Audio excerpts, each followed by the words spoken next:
इस कहानी को 3 तरह के लोग सुन रहे हैं। पहले, वे लोग हैं जो मेरी हर बात की तुलना अपने दिमाग की जानकारी से कर रहे हैं और कहीं मुझे सही, कहीं खुद को सही पा रहे हैं। दूसरे, वे लोग हैं जो इतने उत्साहित हैं कि मुझे कम सुन पा रहे हैं और अपने दिमाग में योजना अधिक बना रहे हैं। तीसरे, वे लोग हैं जो शांत हैं और इस वीडियो के द्वारा अपने दिमाग की प्रोग्रामिंग होने दे रहे हैं। क्या आप जानते हैं कि हमारा माइंड हर सेकंड एक रिकॉर्डर की तरह काम कर रहा है? यह हर उस चीज को रिकॉर्ड कर रहा है जो भी हमारे संपर्क में आती है।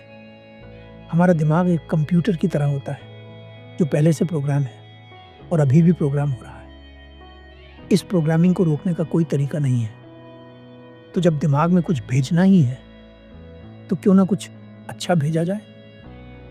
बुद्ध के जीवन की इस कहानी के द्वारा मैं आपके भीतर एक ऐसा बीज बोना चाहता हूं जो अगर वृक्ष बन गया तो आपको इस जीवन में दुखी करने का कोई उपाय नहीं बचेगा।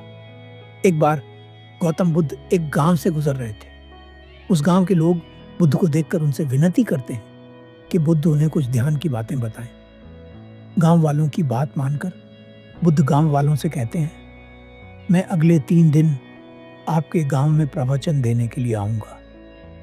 अगले दिन सुबह बुद्ध प्रवचन देने के लिए उस गांव में पहुंचते हैं। गांव के लगभग सभी लोग बुद्ध के पास इकट्ठा हो जाते हैं। सभी गांव वालों ने पहले से ही बुद्ध के बैठने की व्यवस्था एक बड़े मैदान में कर रखी होती है। बुद्ध अपने आसन पर बैठते हैं और उनके आसपास लोगों की भीड़ जमा हो जाती है। सभी लोग बुद्ध के मुख से पहला शब्द सुनने के लिए व्याकुल होते हैं। लगभग 1000 लोग बुद्ध के पास इकट्ठा हो जाते हैं।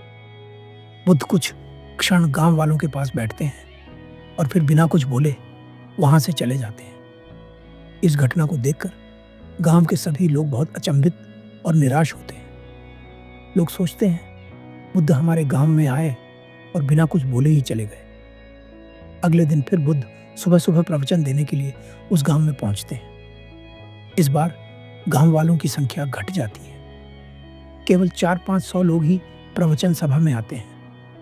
बुद्ध उन 400-500 लोगों के साथ कुछ देर बैठते हैं और फिर वहां से उठकर चले जाते हैं। लोग फिर निराश हो जाते हैं और अपने अपने घर चले जाते हैं।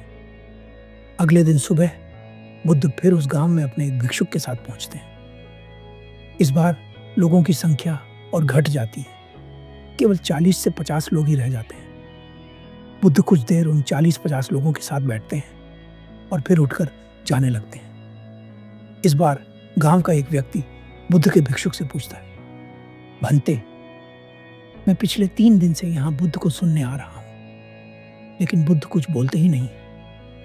बुद्ध का भिक्षुक उस व्यक्ति से कहता है, ये तो मैं नहीं बता सकता कि बुद्ध क्यों कुछ नहीं बोल रहे हैं, पर यह अवश्य बता सकता हूं कि बुद्ध कल फिर यहां आएंगे।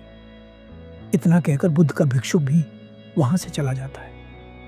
फिर बुद्ध उस गांव में प्रवचन देने के लिए पहुंचते हैं और देखते हैं कि केवल 5 लोग बुद्ध का इंतजार कर रहे हैं। बुद्ध अपने आसन पर बैठते हैं और इस बार बोलते हैं। वे उन 5 व्यक्तियों के हर प्रश्न का उत्तर देते हैं और वे 5 व्यक्ति बुद्ध के भिक्षुक बन जाते हैं। उन 5 भिक्षुओं में से एक भिक्षुक बुद्ध से पूछता है, बुद्ध, आप 3 दिन कुछ नहीं बोले, इसका क्या कारण था? बुद्ध कहते हैं, मुझे भीड़ नहीं, सुनने वाले चाहिए थे। जिसमें धैर्य था वह अंत तक टिका रहा और उसका उद्देश्य पूरा हुआ। केवल भीड़ ज्यादा होने से कोई धर्म नहीं फैलता। समझने वाले और तमाशा देखने वाले तो बहुत हैं, पर जो पूरे धैर्य के साथ समझ सके ऐसे लोग बहुत कम हैं।